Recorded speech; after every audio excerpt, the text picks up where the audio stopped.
Hello, Mark. My name is Iris, and my student number is 51. I'm junior. Today, I'm going to read a speech.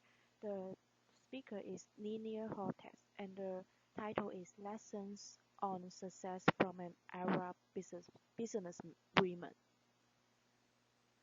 Mom, who are these people? It was an innocent question from my young daughter Alien around the time when she was 3.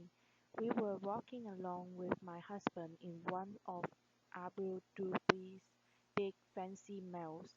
Alien was peering at a huge poster standing tall in the middle of the mall. It featured the three rulers of the United Arab Emirates.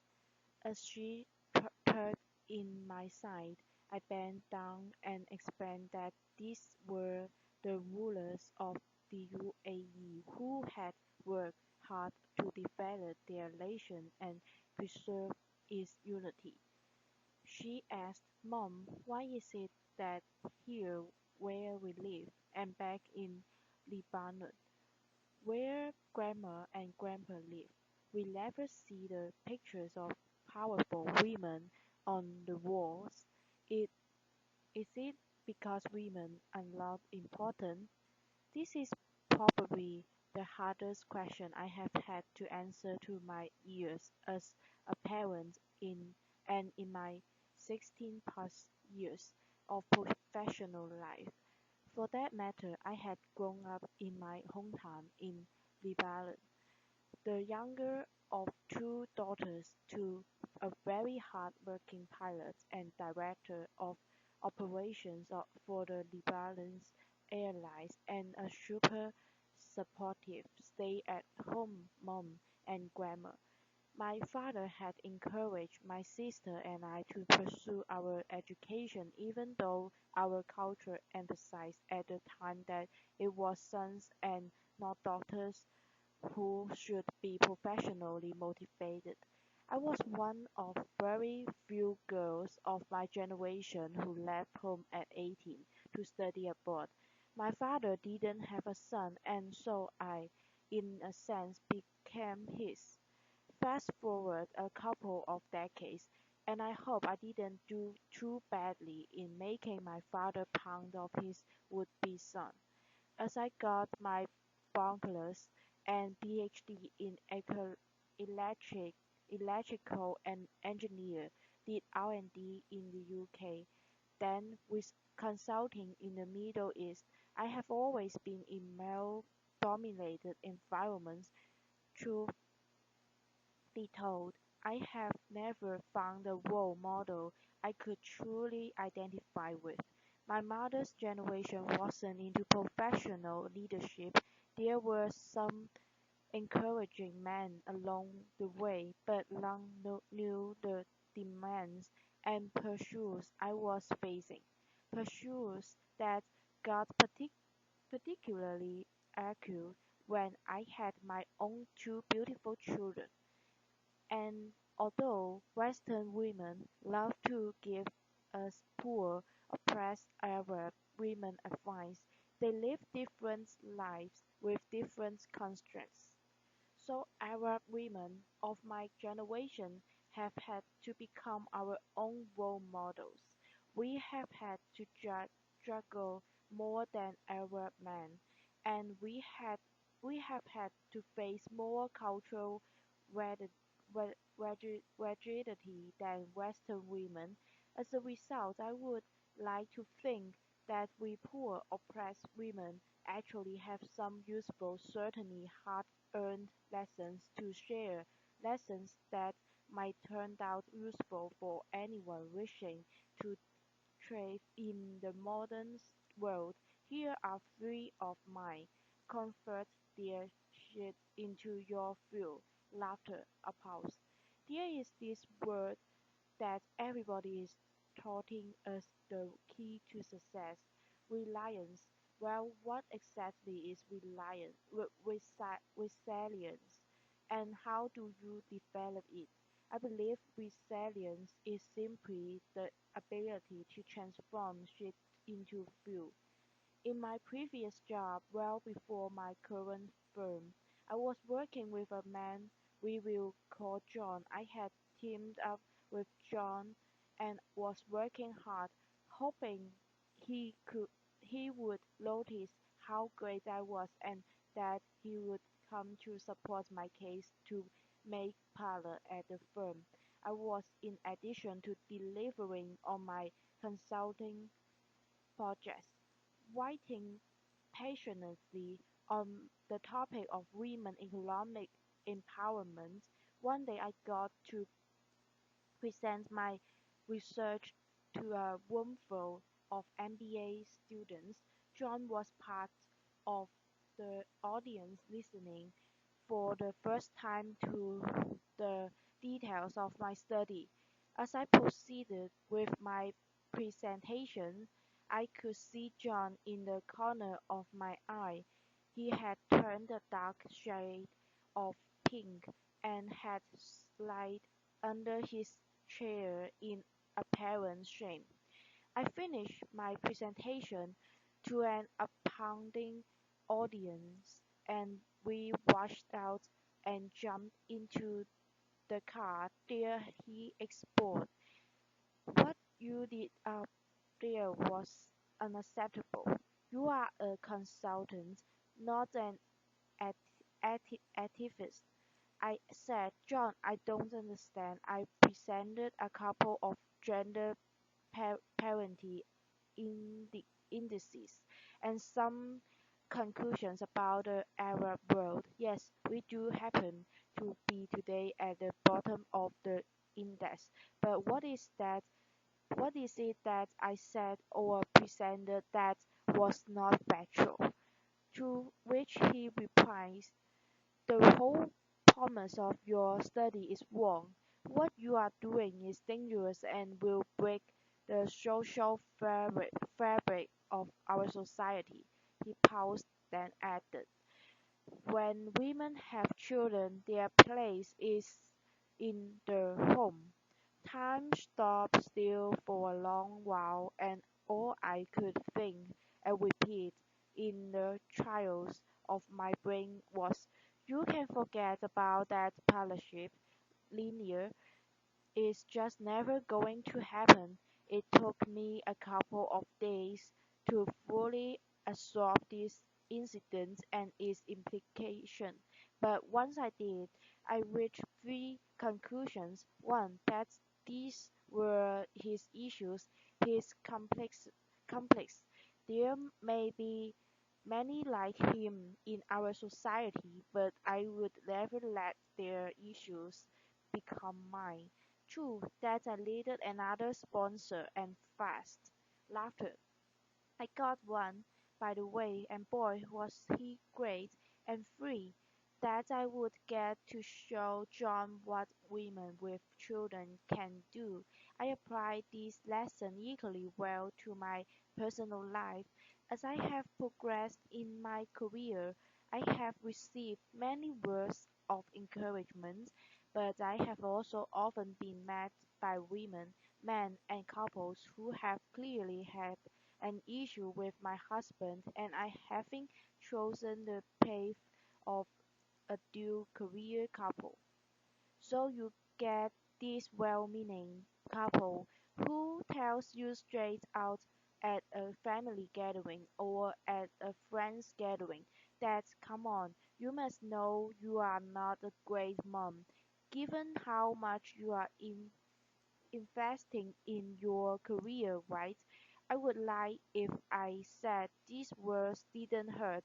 My children are the most precious thing to me, and the thought that I could be failing them in any way is intolerable. But just like I did with John, I quickly reminded myself that these were their issues, their complexes, so instead of replaying, I gave back one of my largest smiles as I saw in flashing light the following sight in my mind's eye.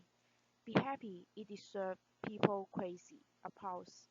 You see, as a young woman in this situation, You have two options. You can either decide to intel, internalize this negative message that are being thrown at you, to let them make you feel like a failure, like success is way too hard to ever achieve, or you can choose to see that others' negativity is their own issue and instead transform it into your own personal view. I have learned to always go for option two, and I have found that it has taken me from strength to strength, and it's true what they say.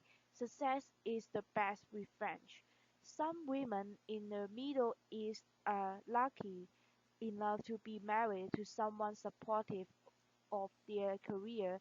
Correction, I should say smart enough, because who you marry is your own choice, and you would be better marry someone supportive if you plan to have a long career.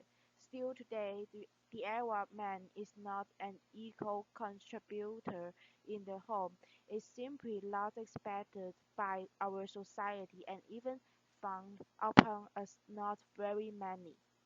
As for the Arab women, our society still assumes that her primary source of happiness should be the happiness and prosperity of her children and husband. She mostly exists for her family. Things are changing, but it will take time.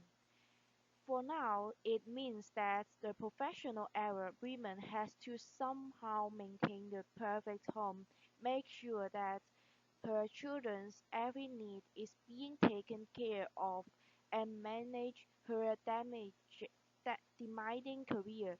To achieve this, I have found the hard way that you need to apply your hard-earned professional skills to your professional life. You need to work your life. Here is how I do this in my personal life.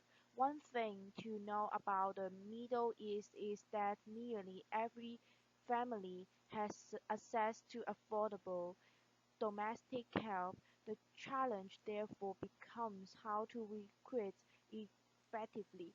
Just like I would in my business life, I have based the selection of who would support me with my children while I'm at work on a strong ref- referral. Trustina had worked for 4 years with my sister, and the quality of her work was well established. She is now an eternal member of our family, having been with us since Alliance was 6 months old. She makes sure that the house is running smoothly while I'm at work, and I make sure to empower her in the most optimal conditions for her and my children, just like I would my best talent at work. The lesson applies whatever your childcare situation, whether an au pair, nursery, part-time nanny that share with someone else. Choose very carefully and empower. If you look at my calendar, you will see every working day 1.5 hours from 7 p.m. to 8 p.m. UAE time blocked and called family time. This is scare time. I have done this ever since Aliyah was a baby. I do everything in my power to protect this time so that I can be home by then to spend equally equality time with my children, asking them about their day, checking up on homework, reading them a bedtime story, and giving them lots of kisses and kudos. If I'm traveling in whatever the time zone, I use Skype to connect with my children even if I'm miles away. Our son Vernon is 5 years old, and he is learning to read and do basic maths. Here's another confession. I have found that our daughter is actually more successful at teaching him these skills than I am. Laughter. It started as a game, but Aliyah loves playing teacher to her little brother, and I have found that these sections actually improve Burnham's literacy, increase Aliyah's sense of responsibility, and strengthen the bonding between them, a win-win all around. The successful Arab women alone have each found their unique approach to working their life as they continue to shoulder the lion's share of responsibility in the home. But this is not just about surviving in your new role as a career woman and mother. This is also about being in the present when I'm with my children. I try to live work out of our lives instead of worrying about how many minutes I can spend with them every day. I focus on turning these minutes into memorable moments, moments where I'm seeing my kids, hearing them, connecting with them. John forces don't complete. Arab women of my generation have not been very visible in the public eye as they grew up. This explains, I think, to some extent, why you find so few women in politics in the Arab world. The upside of this, however, is that we have spent a lot of time developing a social skill behind the senses, in coffee shops, in living rooms, on the phone, a social skill that is very important to success. Networking, I would say the average Arab woman has a large network of friends and acquaintances. The majority of those are also women. In the West, it seems like ambitious women often compare themselves to other women hoping to be noticed as the most successful women in the world. This leads to the much spoken about competitive behavior between professional women. If there's only room for one woman at the top, then you can't make room for others, much less lift them up. Arab women, generally speaking, have not fallen for this psychological trap. Faced with a partic- patriarchal society, they have found that by helping each other out, all benefit. In my previous job, I was the most senior woman in the Middle East, so one could think that investing in my network of female colleagues couldn't bring many benefits and that I should instead invest my time developing my relationships with male seniors and peers. Yet two of my biggest breaks came through the support of other women. It was the head of marketing who initially suggested I be considered as a young global leader to the World Economic Forum. She was familiar with my media engagements and my publications, and when she was asked to voice her opinion, she highlighted my name. It was a young consultant, a senior lady and friend, who helped me sell my first project in Saudi Arabia, a market I was finding hard to gain traction in as a woman. She introduced me to a client, and that introduction led to the first of very many projects for me in Saudi. Today, I have two senior women on my team, and I see making them successful as key to my own success. Women continue to advance in the world, not fast enough, but we are moving. The Arab world, too, is making progress, despite many recent setbacks. Just this year, the UAE appointed five new female ministers to its cabinet, for a total of 8 female ministers. That's nearly 28% of the cabinet, and more than many developed countries can kind. This is today my daughter Alliance's favorite picture. This is the result, no doubt, of great leadership, but it is also the result of strong Arab women not giving up and continuously pushing the boundaries. It is the result of Arab women deciding every day, like me, to convert shit into fuel, to work their life, to keep work out of their life, and to join forces and not complete. As I look to the future, my hopes for my daughter when she stands on this stage some 20, 30 years from now, that she be as proud to call herself her mother's daughter as her father's daughter. My hopes for my son are that by then, the expression "her mother's son" or "mama's boy" would have taken on a completely different meaning. Thank you. A pause. Thank you for your listening.